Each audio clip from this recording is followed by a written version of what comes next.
قربانی حضرت جناب ابراہیم علیہ السلام کی سنت مبارکہ ہے۔ حضرت ابراہیم علیہ السلام اللہ نے آپ کو چاند جیسا بیٹا عطا فرمایا، اور وہ بیٹا عطا فرمایا جس کی پیشانی میں نبی اکرم صلی اللہ تعالی علیہ وسلم کا نور مبارک جو ہے وہ چمکتا تھا۔ حضرت اسماعیل علیہ السلام دعائیں مانگ مانگ کر جو بیٹا اللہ نے دیا، اب پھر مزید امتحان آیا۔ اللہ نے حکم دیا، اے میرے خلیل اپنے بیٹے اور اپنی بیوی کو وادی غیر ذی زرع میں چھوڑ کر آ جائیں۔ آج بیت اللہ شریف ہے، اس وقت یہاں کچھ بھی نہیں تھا، یہ بیت اللہ صرف ایک ٹیلے نما تھا، کوئی آبادی نہیں تھی۔ اللہ نے حکم دیا کہ اے خلیل، اے میرے خلیل اپنے بیٹے کو، اور بیٹا بھی وہ، اس کو دعائیں مانگ مانگ کر اللہ نے دیا۔ اتنی مدت آپ اللہ سے دعائیں مانگتے رہے، وہ بیٹا تو اللہ نے دیا، پھر اللہ نے فرمایا کہ اے خلیل اب اس بیٹے کو ذرا چھوڑ کر آؤ۔ وہ جگر کا ٹکڑا، وہ جان کا ٹکڑا جس کو دیکھ کر جناب ابراہیم علیہ السلام کی آنکھوں میں ٹھنڈک پڑ جاتی تھی، وہ بیٹا جب اللہ کی رضا کے لیے اس کو وادی غیر ذی زرع میں چھوڑنے کا اللہ نے حکم دیا تو آپ نے فوراً اس پر عمل کیا۔ اپنی بیوی حضرت ہاجرہ کو اور حضرت اسماعیل علیہ السلام کو لیا اور وادی غیر ذی زرع میں چھوڑ کر آپ واپس آ گئے۔ جب آپ واپس آنے لگے تو آپ کی زوجہ محترمہ حضرت ہاجرہ سلام اللہ علیہ نے آپ سے عرض کی کہ اے میرے خلیل آپ ہمیں کہاں چھوڑ کر جا رہے ہیں؟ جس کو آپ نے اللہ سے دعائیں مانگ مانگ کر لیا، اس بیٹے کو اور مجھے اس وادی ویران میں کہاں چھوڑ کر جا رہے ہیں؟ حضرت خلیل اللہ علیہ السلام کوئی جواب نہیں دیا اور خاموشی کے ساتھ آپ چلتے رہے۔ بار حضرت ہاجرہ نے آواز دی، توجہ آپ نے نہ دی۔ جب آپ تھوڑا دور چلے گئے تو آپ نے صرف یہی کہا اپنی بیوی سے کہ اے ہاجرہ یہ میرے رب کا حکم ہے، تمہیں اپنے رب کے حکم کے مطابق چھوڑے جا رہا ہوں۔ حضرت ہاجرہ یہ نہیں پھر جواب میں فرمایا کہ ہمارا کیا ہوگا، ہمیں کون پالے گا، معصوم بچہ میرے ساتھ ہے، اس کا کیا ہوگا۔ آپ نے جب یہ سنا کہ یہ میرے رب کا حکم ہے، آپ نے عرض کی کہ اے میرے خلیل اگر آپ ہمیں اپنے رب کے حکم پر چھوڑ کر جا رہے ہیں تو ہمیں اس رب پر بڑا یقین ہے کہ وہ رب ہمیں تنہا نہیں چھوڑے گا۔ آپ نے پھر ایک بلند مقام پر کھڑے ہو کر دعا فرمائی، اے میرے رب میں نے اپنی اولاد کو تیرے محترم گھر کے نزدیک اس بنجر وادی میں چھوڑ دیا ہے تیرے حکم کے مطابق۔ اب دعا سنیے ابراہیم علیہ السلام کی جو انہوں نے اپنی اولاد کے حق میں کی۔ ربنا لیقیموا الصلاۃ فاجعل افئدۃ من الناس تہوی الیہم وارزقہم من الثمرات لعلہم یشکرون۔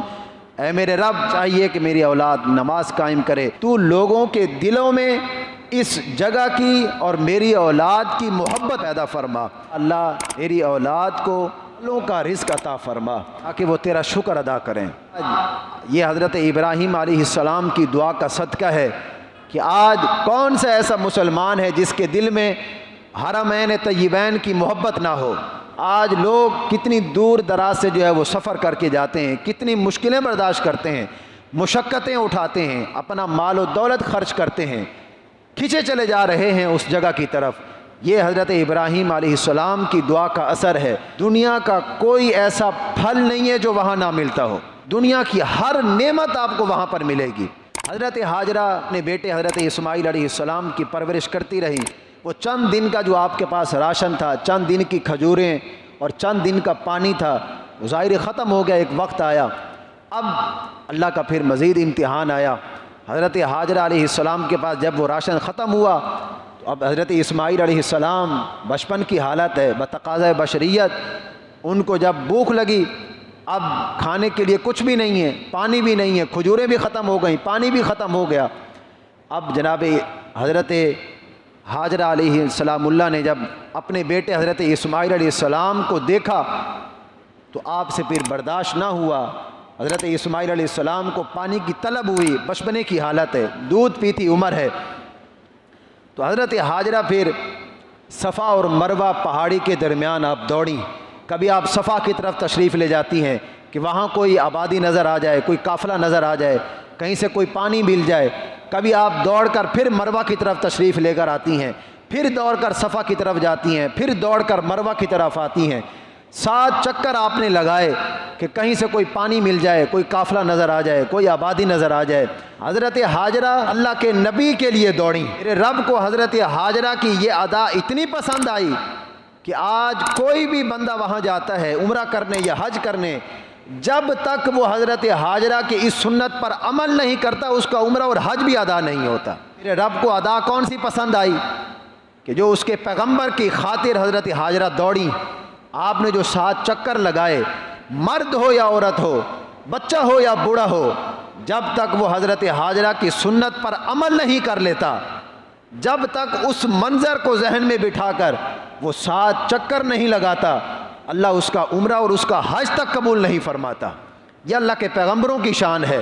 تو آپ جب دوڑیں، آپ جب واپس آئیں 7واں چکر لگانے کے بعد، تو آپ نے کیا دیکھا؟ حضرت اسماعیل علیہ السلام نے جس جگہ اپنی مبارک ایڑی جو ہے وہ رگڑی، تو آپ کی مبارک ایڑی جب زمین پر لگی تو اس زمین سے پھر پانی کا ایک چشمہ جو ہے وہ جاری ہوا۔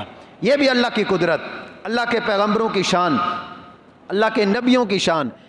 آپ کی مبارک ایڑی سے جو ہے وہ پانی کا چشمہ جاری ہوا، جسے حضرت ہاجرہ نے جب دیکھا کہ وہ پانی جو ہے وہ پھیلنا شروع ہو گیا، وہ اب پانی رک نہیں رہا، تو آپ نے پھر اس پانی کے آگے جو ہے وہ بند لگایا مٹی کا، زم زم اس کو کہا۔ زم زم عربی میں کہتے ہیں رک جانے کو، رک جا رک جا، زم زم آپ نے فرمایا۔ آپ نے جب زم زم فرمایا، وہ مٹی کا بند آگے باندھا تو وہ پانی رک گیا۔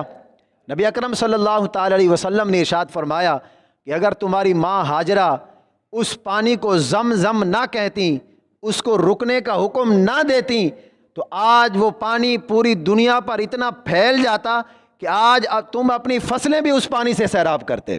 اتنی وسعت اللہ اس پانی کو عطا فرماتا۔ یہ حضرت ہاجرہ نے اس پانی کو رکنے کا کہا تو وہ پانی رک گیا وہیں پر، اور حضور نے فرمایا یہ وہ پانی ہے جس مبارک زمین پر اللہ کے مبارک پیغمبر کی مبارک ایڑی لگے، اس مبارک زمین سے جو پانی جاری ہو، پانی نکلے، اس پانی کی کیا شان ہے۔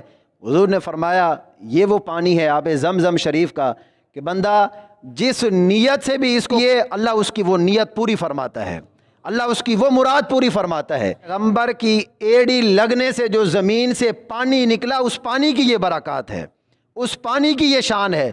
تو اب میں اور آپ ذرا سوچیں، پیغمبر کی مبارک ایڑی لگے، اللہ کے نبی کی مبارک ایڑی لگے، مٹی سے پانی نکلے اور اس پانی کی یہ شان ہو، اللہ کے پیغمبر کی پھر کیا شان ہوگی، اللہ کے نبیوں کی